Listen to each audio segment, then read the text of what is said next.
नमस्कार. बातमी आहे सोलापुरातून एक मोठी बातमी समोर येत आहे. सोलापुरात काँग्रेसला मोठा धक्का. माजी आमदार दिलीप माने यांचा भाजपमध्ये प्रवेश.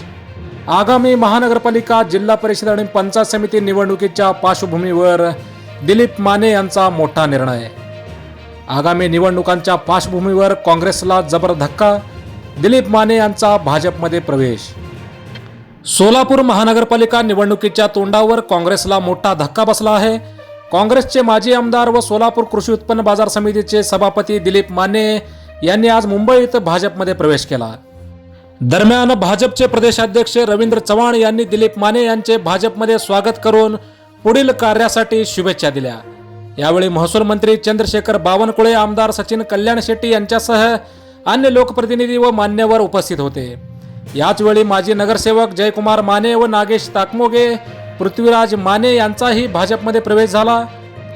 आगामी महानगरपालिका, जिल्हा परिषद व पंचायत समिती निवडणुकीच्या पार्श्वभूमीवर दिलीप माने यांचा भाजप प्रवेश भाजपसाठी महत्त्वाचा मानला जात आहे. मागील काही दिवसापासून माजी आमदार दिलीप माने आणि त्यांच्या भाजप प्रवेशाची चर्चा होती. मात्र त्या चर्चेला आज पूर्णविराम मिळाल्याचे चित्र पाहायला मिळत आहे. आमदार सुभाष देशमुख गटाचा दिलीप माने यांच्या पक्षप्रवेशाला तीव्र विरोध होता. आमदार सुभाष देशमुख समर्थक यांनी माने यांच्या विरोधात भाजप कार्यालयासमोर ठिय्या मांडून पक्षप्रवेशाला विरोध केला होता आणि नुकतेच पालकमंत्री जयकुमार गोरे यांनी मध्यस्थी करत दिलीप माने यांचा पक्षप्रवेश पार पाडला. दिलीप माने हे राज्यातील अनुभवी व अभ्यासू राजकारणी म्हणून ओळखले जातात.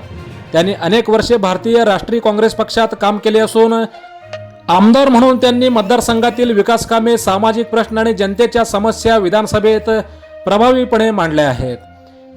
ग्रामीण विकास, शिक्षण, पायाभूत सुविधा आणि शेतकऱ्यांच्या प्रश्नावर त्यांचे विशेष लक्ष राहिले आहे.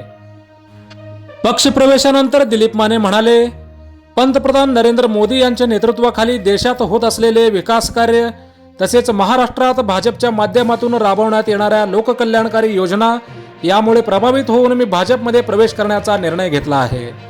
राज्याच्या सर्वांगीण विकासासाठी आता भाजपसोबत काम करणार असल्याचं माजी आमदार दिलीप माने यांनी याप्रसंगी स्पष्ट केलं आहे.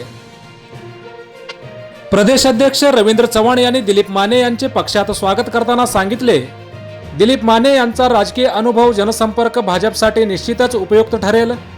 त्यांच्या प्रवेशामुळे पक्ष अधिक बळकट होईल. चंद्रशेखर बावनकुळे यांनीही त्यांचे पक्षात स्वागत केले. आगामी काळात संघटनात्मक बांधणी व जनतेच्या प्रश्नावर एकत्रितपणे काम केले जाईल असा विश्वास त्यांनी व्यक्त केला. आपण पाहत आहात हॅलो सोलापूर न्यूज. धन्यवाद.